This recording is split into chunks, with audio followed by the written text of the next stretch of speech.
What's good, YouTube fam? It's your boy Tony, aka the Sender of Chaos and Controversy, and you know what time it is? It's time to trigger some folks, cause ooh, buddy. So I guess I've allowed enough time to pass to where I can step my foot back into the arena of nonsense and entertain some ignorance. Okay.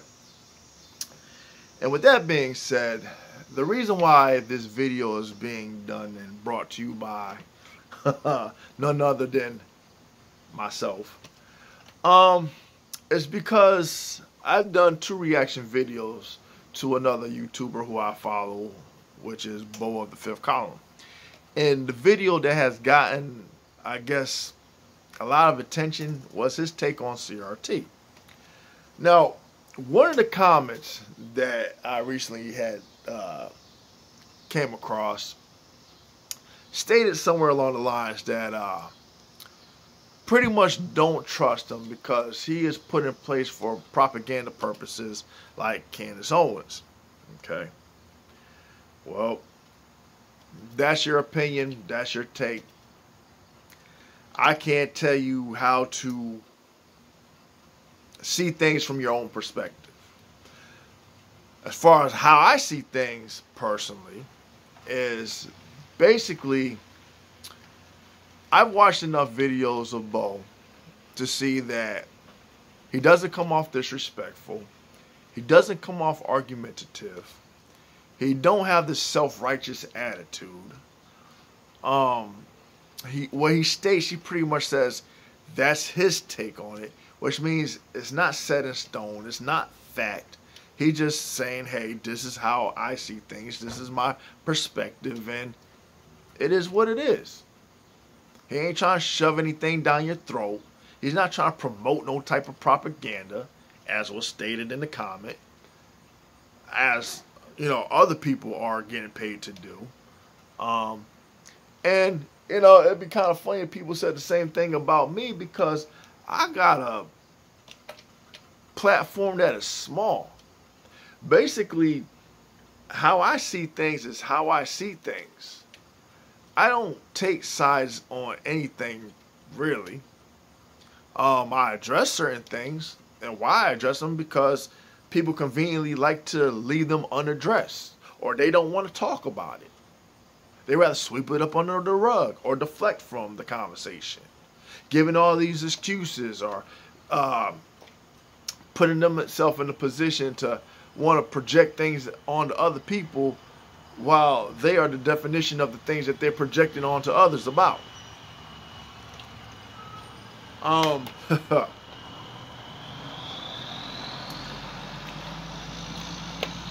The major topic that causes a lot of people to feel uncomfortable is when you bring up or discuss anything concerning or dealing with racism. And here's a lot of things that you hear from those who don't want to talk about it, want to keep it in the out of sight, out of mind category. Okay? You hear, oh, if you bring up racism, that's just finger pointing. You know, that's a thing of the past. You know, anything that went on in the past has nothing to do with today. Okay? Blaming white people don't solve other people's issues. That's just a cheap way of scapegoating one group, putting all the blame on one group, giving another group a pass. Really? Very interesting. Stop blaming white people for all the issues that go on in the black community. Okay. And so on and so forth. Okay. Now, before I jump ahead, that last statement that I made was stop blaming white people for the issues that go on in the black community. It's funny how you hear that quite often as a rebuttal. But here recently in Texas, you had this governor that did that very same exact thing, which isn't nothing new for black people because we're used to it. Sad to say. But wasn't he the one who blamed black people for the reason why so many aren't vaccinated? But neglected to show the numbers of the amount of white people who are unvaccinated versus those who are vaccinated. But like the person who had presented that, and I think I posted the video, I'm not sure, but she took a jab and was very condescending and said, but I suppose math is racist too. That was funny. But the point that I want to get to is that I wonder. See, the reason why we have the issues or the discussions now about racism is because we weren't allowed to talk about it in detail as much before. I mean, yeah, there was many debates. There's a lot of people that I've seen challenge other people, especially those who are white supremacists, on socialism, economics, and all of that. And, you know, they had their standpoint. And this was basically surrounding the whole ordeal around segregation. Okay? And a lot of which I find interesting is that, you know, schools to begin with don't teach you anything in detail or with the, how should I say respectfully, accurate details of the events that took place in history. You basically have to go look that up for yourself, do the research, get informed when you want to learn about the actual events that in details of, you know, what took place during slavery, all of, you know, the stuff that is unsettling, things that took place during the Jim Crow era, segregation, when you had to look at some of the athletes and what they went through, people who were in the military, things that they were subjected to, and the contributions and stuff, which is a lot of why when people say that black people don't like this country, it's not that. It's they don't like a lot of the underlying issues that people choose to ignore, choose to leave unresolved, choose not to address out of convenience to make them feel better. You know? And there are some areas in this country that, you know, still practice racism. And in those areas, people are affected by that, by those practices.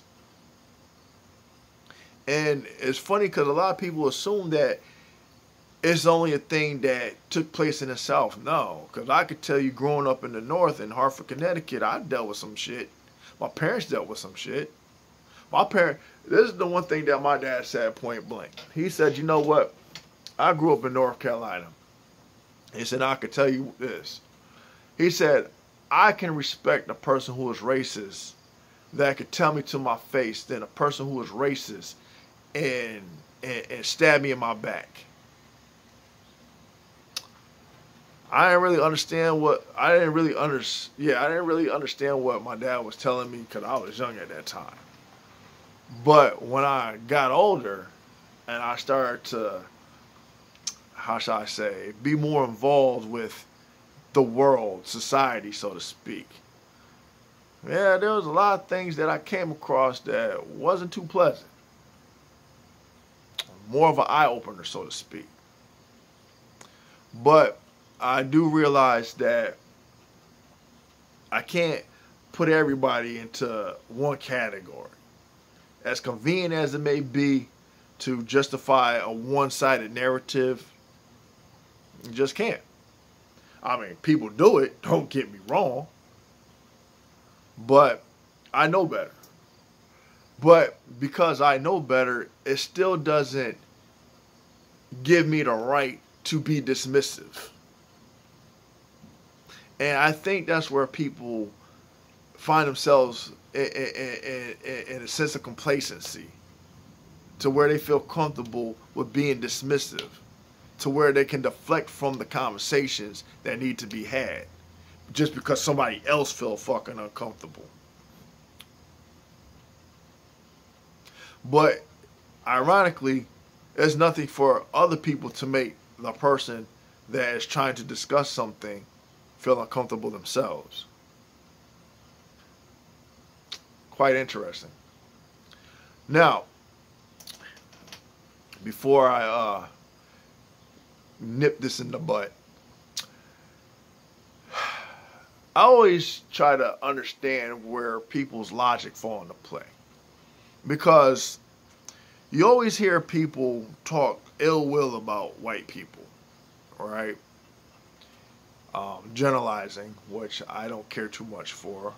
Because if I'm going to get in white people's cases for generalizing black people as being thugs and drug dealers and gangbangers, lazy and don't want to work, whatever stereotypes that you can lay onto one group that they themselves don't like being placed on them, oh, I'm going to balance the scales equally.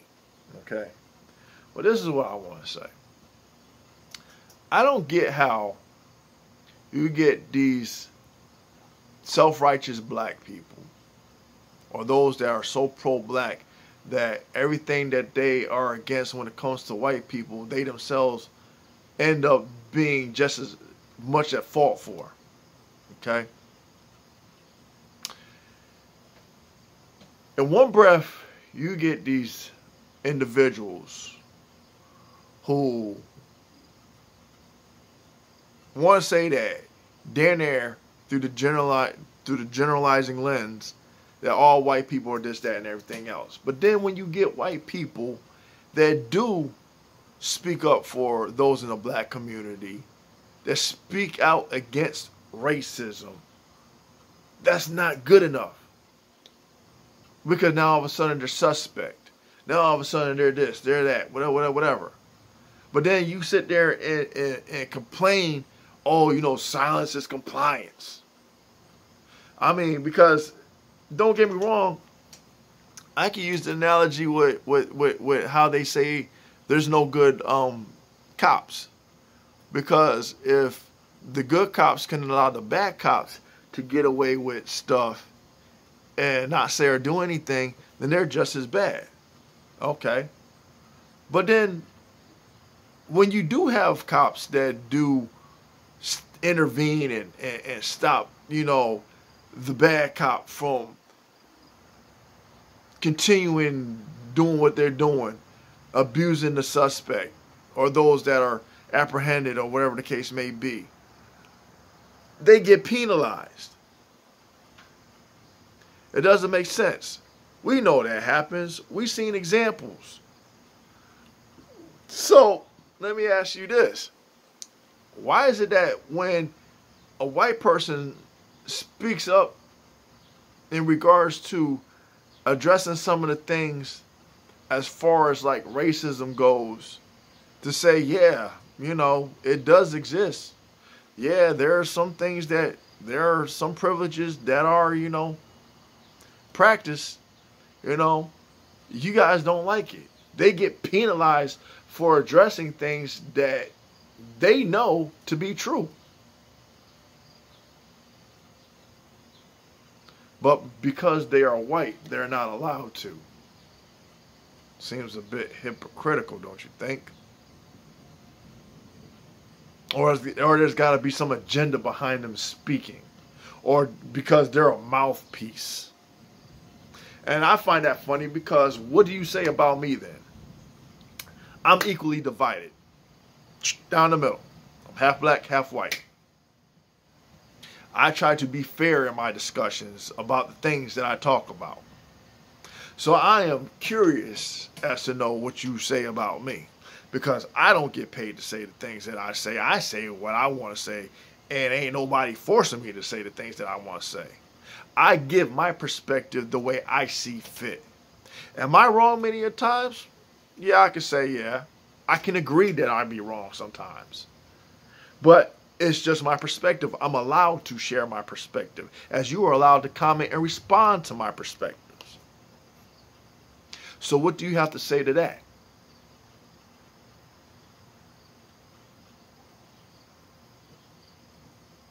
I'm my own mouthpiece. I don't speak for no one other than myself.